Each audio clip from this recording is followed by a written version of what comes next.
स्वागत छ तपाईँ सबैजनालाई। म तपाईँको सिभिल इन्जिनियरिङ मेन्टर कृष्ण। हामी सिभिल सब ओभरसियरको जुन लोकसेवा हुन्छ त्यसको प्रिपरेसन गर्दै थियौँ र जसको मैले 2टा लेक्चर प्रिभियसली बनाइसकेको छु र अब यो हाम्रो भनेको थर्ड लेक्चर हो र हाम्रो सब्जेक्ट रहेको छ मेकानिक अफ स्ट्रक्चर र त्यसको बारेमा अब हामीले 2टा लेक्चरमा लगभग 20वटा जति क्वेसन गरिसकेका छौँ। यदि तपाईँहरू हेर्न चाहनुहुन्छ भने मेरो च्यानलमा गएर हेर्न सक्नुहुन्छ र सेपरेट प्लेलिस्ट पनि त्यसको पाउन सक्नुहुन्छ। त्यसो भए अब हामी स्टार्ट गर्दैछौँ यो लेक्चरमा र यसमा पनि हामी मेकानिक अफ स्ट्रक्चर भन्ने सब्जेक्टकै कन्टिन्युटी त्यसैलाई कन्टिन्यू गर्दैछौँ र आई होप तपाईँहरूलाई मनपर्छ होला। So let start. सबभन्दा पहिले हामी सिलेबस हेरौँ। सिलेबसमा के छ अब त्यही हो, मेकानिक्स अफ मेटेरियल वा हाम्रो structure, mechanics of structure and material भन्ने सब्जेक्ट हुन्छ, त्यसकै हाम्रो सिलेबस रहेको छ। मजाले सिलेबस हेर्नुहोस् पहिले र त्यसपछि हामी अब क्वेसनतिर जान्छौँ। Question number 1 भन्छ a member which is subjected to reversible tensile or compressible stress may fail at stress lower than the ultimate stress of material and the property of material is called। अब यहाँ question हाम्रो के छ भन्दाखेरि a member which is subjected to reversible tensile or compressible stress, यसमा के हुन्छ reversible tensile और compressible stress छ, may fail at stress lower than the ultimate stress of the material। Ultimate means ultimate stress of material मतलब कि उसले जति सहन सक्छ, जति स्ट्रेस उसले बियर गर्न सक्छ त्योभन्दा पहिले नै फेलियर हुन्छ। त्यो भनेपछि यस्तो प्रपर्टीलाई के भनिन्छ?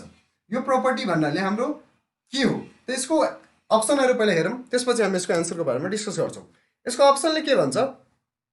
प्लास्टिसिटी अफ मटेरियल, और अप्सन नम्बर बी रहेछ elasticity of metal, option number C fatigue of metal and option number D ले भन्छ हाम्रो वर्केबिलिटी अफ मेटल। अब यहाँ हामी के हेर्न सक्छौँ भन्दाखेरि a member which is subjected to reversible tensile और compressive stress may fail at stress lower than the ultimate stress. यसमा के भन्छ त यहाँ यो प्रपर्टी सोधिरहेको छ, यो प्लास्टिसिटी र इलास्टिसिटी त हुँदै होइन। किनभने प्लास्टिसिटी भनेको हामीलाई थाहा छ सर्टेन स्ट्रेस हामी लोड एप्लाई गरेपछि बडीमा डिफर्मेसन आउँछ, रिभर्स भएन भने त्यो प्लास्टिसिटी हो, रिभर्स भयो भने इलास्टिसिटी हो। त्यो यो दुईटा त यो डेफिनेसन यसको त हुँदै होइन। त्यसपछि तेस्रो नम्बर भन्छ fatigue of metal and workability of metal. अब यहाँ एउटा कस्तो हाम्रो कुरा आइरहेको छ भने रिभर्सिबल टेन्साइल, रिभर्सिबल स्ट्रेस जुन हुन्छ जेनरली त्यो हाम्रो फ्याटिक भन्ने टर्ममा आउँछ। जस्तै यहाँ फ्याटिकको हामीले डेफिनेसन नै हेर्ने हो भने the phenomenon of decrease resistance of a material due to reversal of the stress. हामीले स्ट्रेस लगाइराख्यौँ छोडिराख्यौँ, लगाइराख्यौँ छोडिराख्यौँ भने त्यसमा त्यो जुन डिक्रिज, त्यसको रेसिस्ट गर्ने प्रपर्टी जुन हुन्छ त्यो डिक्रिज हुँदै जान्छ। त्यो डिक्रिज हुने प्रपर्टी भनेको हाम्रो फ्याटिक हो। त भनेपछि यो कहीँ कहीँ रिलेटेड त हामीलाई लागिरहेको छ फ्याटिक। त्यसो भए यसको एन्सर रहेको छ सी नम्बर जुन भनेको फ्याटिक अफ मेटल। यसमा के हुन्छ यदि हामीले रिभर्सिबल टेन्साइल और कम्प्रेसिबल स्ट्रेस लगायो भने यसको रेसिस्टेन्समा घट्छ, यो रेसिस्टेन्स यसको घट्दै जान्छ। May fail at a stress lower than the ultimate stress. Ultimate stress जुन हुन्छ यसको त्योभन्दा पहिले नै फेलियर हुन्छ। त्यो के कारणले हुन्छ भन्दाखेरि फ्याटिक अफ मेटल। ठिक छ।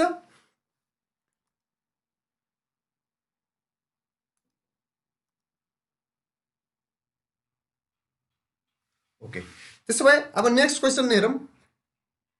नेक्स्ट क्वेसनले हाम्रो भन्छ the phenomenon of a slow growth of strain under a steady tensile stress. यो के भन्छ? नेक्स्ट क्वेसनले हाम्रो सेकेन्ड क्वेसनले भन्छ the phenomenon of slow growth of strain. Slow growth of strain भनेको के हो भन्दाखेरि हाम्रो change in length per unit length. यसलाई हामी भन्छौँ स्ट्रेन। जुन हाम्रो के भन्छ फोर्स लगाएपछि या लोड एप्लाई गरेपछि लेन्थमा जुन डिफर्मेसन आउँछ, that deformation that change amount of change to the original लेन्थको जुन रेसियो हुन्छ त्यसलाई हामी भन्छौँ स्ट्रेन। अनि त्यो के भन्छ the phenomenon of slow growth of strain under a steady tensile stress that is increasing with the time. अब त्यो हाम्रो के छ भन्दाखेरि the phenomenon of slow growth of strain के भन्छ भइरहेछ भने स्लोली बढिरहेछ under a steady tensile stress. Tensile stress भनेपछि हाम्रो वार जस्तो सेप छ भनेपछि मिन्स लेन्थ ठुलो छ, क्रस सेक्सन सानो छ, त्यसमा हामीले फोर्स लगायो भने त्यो भनेको टेन्साइल फोर्स हुन्छ, वा स्ट्रेस लगायो भने त्यो टेन्साइल स्ट्रेस हुन्छ। त्यो टेन्साइल स्ट्रेस के हुन्छ भने बढिरहेछ, that is increasing with the time. अब टाइमसँगै बढिरहेछ भने कन्स्ट्यान्ट पनि छ, फेरि स्टेडी टेन्साइल स्ट्रेस जुन छ हाम्रो टाइमसँग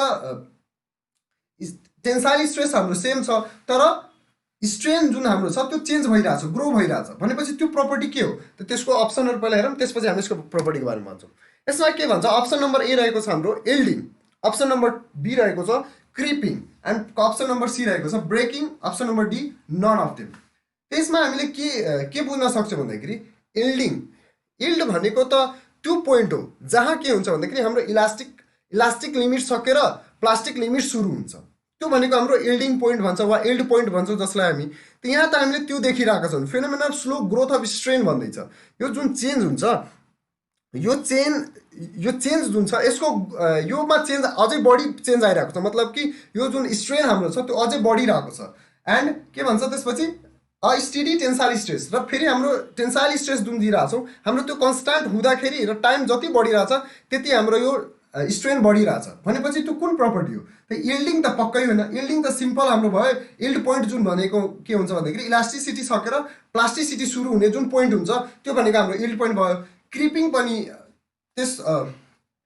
क्रिपिङ, अनि त्यसपछि सी नम्बरमा भन्छ हाम्रो breaking and none of the above. त पहिला यसको एन्सर हेरौँ, यसको एन्सर रहेको छ क्रिपिङ।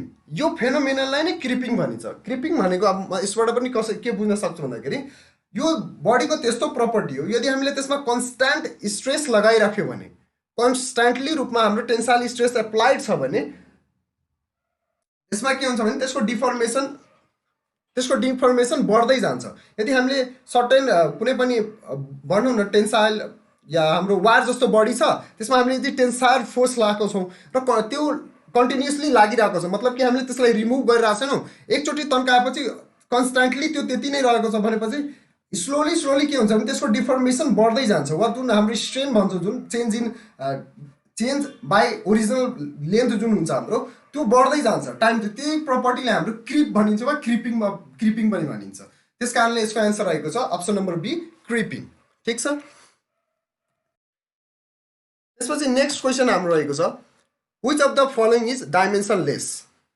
अब यसमा के भन्छ, हाम्रो यसमा के को चाहिँ डाइमेन्सन हुँदैन वा डाइमेन्सन लेस क्वान्टिटी हो, कुन यसबाट डाइमेन्सन लेस क्वान्टिटी हो। त यसमा भन्छ अप्सन नम्बर ए रहेको छ हाम्रो bulk modulus, option number B strain, option number C भन्छ shear stress and option number D भन्छ coefficient of linear expansion. Bulk modulus भनेको के हो भन्दाखेरि हाम्रो stress by change in volume by original volume. अब यो भनेको हाम्रो बल्क मोडुलसले दिन्छ, यो direct stress by change in volume by volume भनेको हाम्रो बल्क मोडुलस हो। बल्क मोडुलस भनेपछि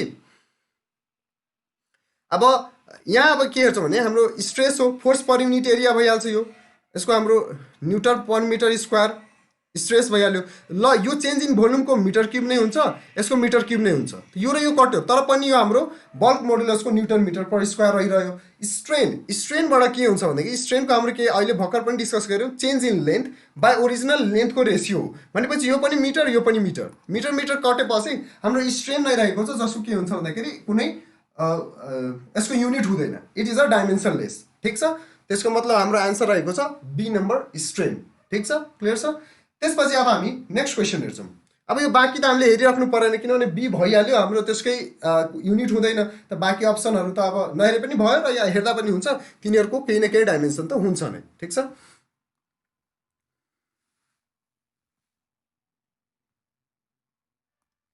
ल त्यसपछि हाम्रो आउँछ क्वेसन नम्बर 4। क्वेसन नम्बर 4 मा के भन्छ, which of the following gives modulus of elasticity. अब मोडुलस अफ इलास्टिसिटी भनेको के हो पहिला त्यो हामीलाई थाहा छ भने यसको एन्सर हामी इजिली गर्न सक्छौँ।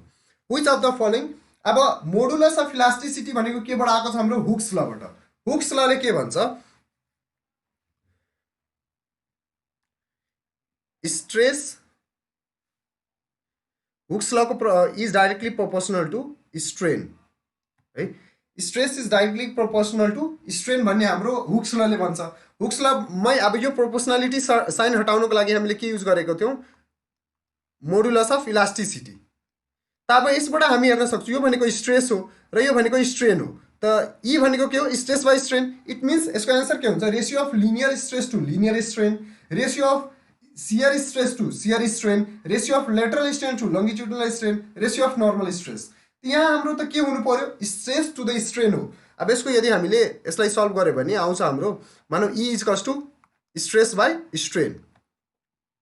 अब स्ट्रेस बाई स्ट्रेन यो भनेको हाम्रो स्ट्रेस र यो भनेको स्ट्रेन। त भनेपछि स्ट्रेस बाई स्ट्रेन त यहाँ हाम्रो के छ अप्सनमा, एउटा छ ए नम्बरमा ratio of linear stress to the linear strain.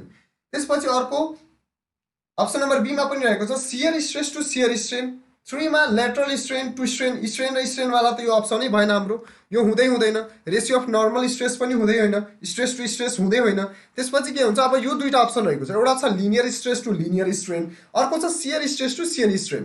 त्यो के हुन्छ भन्दाखेरि हामीले हुक्स लमा सियर स्ट्रेस वा स्ट्रेनको बारेमा कुरै गर्दैनौँ, हामी यसमा लिनियरकै कुरा गर्छौँ, जसको कारणले के हुन्छ भनेदेखि यसको अप्सन नम्बर ए रहेको छ जसको जुन एन्सर हो ratio of linear stress to linear strain. ठिक छ, क्लियर छ। त्यसो भए नेक्स्ट क्वेसन हेरौँ। नेक्स्ट क्वेसनमा हाम्रो के भन्छ, the Young's modulus of elasticity is defined as the ratio of stress and strain within. अब यङ्स मोडुलस भनेको के हो भन्दाखेरि हाम्रो इलास्टिसिटी, मोडुलस अफ इलास्टिसिटी जुन भन्छौँ त्यही हो हाम्रो यङ्स मोडुलस पनि भनेको भने। त youngs modulus of elasticity simple छ, तपाईँ अहिले भर्खर पनि हामीले डिस्कस गऱ्यौँ, के भन्छ define as ratio of stress to the strain within. अब यो भनेपछि हुक्स ल हो, हुक्स ल एप्लिकेबल कति बेला हुन्छ, विदिन इलास्टिक लिमिट। त्यही हामीले सोध्दैछौँ, विदिन द वाट। त्यो यदि हामीलाई हुक्स ल याद छ भने हामी यसको अप्सन इजिली एन्सर दिन सक्छौँ, जसमा छ अप्सन नम्बर 1 मा yield limit, elastic limit, plastic limit and all of the above. त यील्ड लिमिट त हुँदै होइन, प्लास्टिक लिमिट पनि होइन, इट मिन्स इलास्टिक लिमिट यो भनेको यो क्वेसन भनेको हाम्रो हुक्स लबाट छ। त हुक्स ल कति बेला एप्लिकेबल छ, जब इलास्टिक लिमिट भित्र छ भने त्यति बेला मात्र हाम्रो हुक्स ल एप्लिकेबल छ। It means stress is directly proportional to strain within the elastic limit. ठिक छ, त्यसो भए यसको एन्सर रहेको छ हाम्रो इलास्टिक लिमिट। ठिक छ, क्लियर छ। ल त्यसो भए नेक्स्ट क्वेसन हेरौँ। नेक्स्ट क्वेसनले भनिरहेछ हाम्रो question number 6, which of the following gives bulk modulus. Bulk modulus भनेको के हो, त्यसो भए अप्सनहरू हेरौँ। पहिला अप्सन नम्बर ए ले भन्छ ratio of linear stress to linear strain. Linear stress to linear strain यो भनेको हामीले अहिले भर्खर हेऱ्यौँ, यो भनेको हाम्रो हुक्स ल वा इलास्टिसिटी दिन्छ, यसले मोडुलस अफ इलास्टिसिटी दिन्छ। ठिक छ, त यो अप्सन नम्बर ए त हुँदै होइन हाम्रो। त्यसपछि ratio of shear stress to shear strain, यदि कसैलाई थाहा छ भने हाम्रो बल्क मोडुलसमा के चाहिन्छ भने चेन्ज इन भोल्युम पनि हुन्छ। ठिक छ, त त्यस कारणले के हुन्छ भने यदि जुन क्वेसनमा अलिक भोल्युम मानौँ सबैमा भोल्युमहरू छ भने त भएन, तर यसरी हामीले कहीँ मानौँ त्यति धेरै नलेज नभए पनि तर हामीले बल्क मोडुलस भनेको चेन्ज इन भोल्युमको कन्सेप्ट पनि चाहिन्छ, त्यहाँ चेन्ज इन भोल्युम पनि आउँछ। यदि हामीलाई त्यतिसम्म पनि छ भने पनि हामी यसबाट क्वेसन अप्सनहरू इलिमिनेट गर्न सक्छौँ। जस्तै अप्सन नम्बर एमा भोल्युमको कुरा छैन, त्यो पनि हुँदैन। अप्सन नम्बर बीमा सियर स्ट्रेस सियर स्ट्रेन त्यो पनि हुँदैन, किनभने त्यहाँ पनि भोल्युमको धेरै कुरा गरेको छैन। त्यसपछि अप्सन नम्बर सीमा ratio of lateral strain to the longitudinal. अब स्ट्रेन र स्ट्रेन यो त पोसिबलै छैन, भनेपछि लास्टमा हाम्रो रहेको छ हल्का लामो पनि एन्सर रहेको छ, तर यसमा भोल्युमेट्रिकको कुरा आएको छ। Volumetric strain means change in volume, volumetric strain भनेको हाम्रो change in volume by original volume, यो भनेको भोल्युमेट्रिक स्ट्रेन हो। त मोडुलस अफ इलास्टिसिटी बल्क मोडुलसमा हाम्रो भोल्युमको कन्सेप्ट चाहिन्छ नै। ठिक छ, त्यसमा के भन्छ ratio of normal stress of equal magnitude on all 6 faces on a solid cube to the volumetric strain. भनेपछि यसमा भोल्युमेट्रिकको कुरा आएको छ, भोल्युमेट्रिक स्ट्रेन आएको छ, र हाम्रो बल्क मोडुलसले भने के भन्छ भन्दाखेरि डाइरेक्ट स्ट्रेस बाई भोल्युमेट्रिक स्ट्रेन भनेको बल्क मोडुलस हो। It means option number D is a correct answer. ठिक छ, ल त्यसो भए अब हामी अर्को क्वेसन हेर्छौँ। क्वेसन नम्बर 7 मा के छ, क्वेसन नम्बर 7 ले भन्छ how does Young's modulus vary with increase in temperature. Temperature बढ्दाखेरि हाम्रो यङ्स मोडुलस या मोडुलस अफ इलास्टिसिटी भन्छ त्यो के हुन्छ, टेम्परेचर बढ्दा के हुन्छ, टेम्परेचर घट्दा के हुन्छ। त यसको रिलेसन म पहिला भनिदिन्छु। Young's modulus is inversely proportional to temperature, means temperature बढ्यो भने यङ्स मोडुलस घट्छ र यङ्स मोडुलस बढ्यो भने टेम्परेचर घट्छ। ठिक छ, this both are inversely proportional. It means यसको एन्सर त हामीलाई सिधै थाहा भइहाल्यो, how does Young's modulus vary with increase in temperature. It means it will decrease, simple. ठिक छ, यदि हामीलाई त्यो रिलेसन थाहा छ भने यसबाट हामी यसको एन्सर गर्न सक्छौँ। त्यसपछि चाहिँ हाम्रो अप्सन नम्बर 8 क्वेसन नम्बर 8 ले के भन्छ normal strain is defined as. अब नर्मल स्ट्रेन भनेको के हो, स्ट्रेनको हामीले सुरुदेखि डिस्कस गरेका छौँ अप्सन हेरौँ त्यसबाट हामी डिफाइन गर्न सक्छौँ normal strain is defined as number 1 option number 1 ले भन्छ rate of change of length okay ठीक छ त्यसपछि अप्सन नम्बर बी ले भन्छ स्ट्रेन द नर्मली अकर हुने स्ट्रेन जुनसुकै स्ट्रेन हुन सक्छ त्यसपछि stress that is normal to the shear strain okay deformation normal to the force अब यसमा के छ भन्दाखेरि हाम्रो स्ट्रेन भनेको नर्मल स्ट्रेन भनेको यसको अप्सन रहेको छ हाम्रो ए नम्बर किनभने चेन्ज इन लेन्थ हो स्ट्रेन भनेको जुन हामी भन्छौँ change in length per unit लेन्थलाई हामी स्ट्रेन भन्छौँ इट मिन्स यसको एन्सर भनेको चेन्ज कति आयो फोर्स एप्लाई गरेपछि कुनै पनि फोर्स एप्लाई गरिसकेपछि त्यो लेन्थमा कतिको चेन्ज आइरहेछ त्यो change divide by original length जुन रेसियो आउँछ त्यही हाम्रो नर्मल स्ट्रेन हो ठिक छ त्यसो भए यसको अप्सन हुनेछ हाम्रो अप्सन नम्बर ए त्यसपछि 9 नम्बरको क्वेसनले के भन्छ the strain energy stored by a member when strained within a elastic limit यदि इलास्टिक लिमिट भित्रै रहेर त्यो जति इनर्जी स्टोर गर्छ एउटा बडीले त्यो स्ट्रेन इनर्जी जति स्टोर गर्छ त्यसलाई के भनिन्छ त त्यो भनेको हाम्रो रेजिलियन्स हो कि प्रुफ रेजिलियन्स हो कि पोटेन्शियल स्ट्रेन हो कि नन अफ देम त यहाँ के छ रेजिलियन्स भनेको हाम्रो के हो स्ट्रेन इनर्जी स्टोर्ड हुने जुन प्रपर्टी छ बडीको जुन बडीले त्यो इनर्जी स्टोर गरेर राख्छ त्यसलाई हामी सिम्पली रेजिलियन्स भनिन्छ त्यसको कारणले यसको अप्सन नम्बर ए रहेको छ र यहीसँग रिलेटेड एउटा क्वेसन नम्बर 10 रहेको छ यसबाट हामी के बुझ्छौँ proof resilience is the greatest stored energy at proof resilience भनेको के हो भन्दाखेरि जस्तै यसमा हामी हेर्न सक्छौँ इनर्जी स्टोर्ड म्याक्सिमम इनर्जी यदि हामीले स्टोर गर्यो भने त्यही हाम्रो ग्रेटेस्ट इनर्जी भनेको प्रुफ रेजिलियन्स हुन्छ र जस्तै अब यो प्रुफ रेजिलियन्स माथिको क्वेसन पढौँ पहिला the strain energy stored by a member when strain within a elastic limit यहाँ के भन्छ अप्सन नम्बर क्वेसन नम्बर 10 ले भन्छ proof resilience is the greatest stored energy at अब यसमा के हुनु पर्यो अब इलास्टिक लिमिटमा रहेर जुन इनर्जी स्टोर हुन्छ स्ट्रेन इनर्जी स्टोर हुन्छ त्यसैले हामी के भन्छौँ रेजिलियन्स भन्छौँ र ग्रेटेस्ट इनर्जी जुन स्टोर हुन्छ त्यो भनेको मतलब कि म्याक्सिमम इनर्जी जति स्टोर हुन्छ त्यो भनेको हाम्रो प्रुफ रेजिलियन्स हो र त्यो कतिमा हुन्छ भन्दाखेरि इलास्टिक लिमिट भित्र रहेर मात्र यो पोसिबल छ द्याट्स वाइ यसको एन्सर क्वेसन नम्बर 10 को एन्सर हाम्रो रहेको छ elastic limit so thank you आजको लागि हामी यति नै गर्छौँ र नेक्स्ट भिडियो अरू हाम्रो यो सिरिजमा हामीले अलमोस्ट सबै सब्जेक्टहरू कभर गर्छौँ जति लोकसेवा सिभिल सब इन्जिनियरको लागि जति क्वेसनहरू सोधिन्छ जति सब्जेक्टहरू छ हामी त्यसको कन्टिन्युस त्यसको लेक्चरहरू आउने नै छ र यसलाई हामी कन्टिन्यू गर्छौँ र आजको लेक्चरमा हामी यति नै गर्छौँ थ्याङ्क यू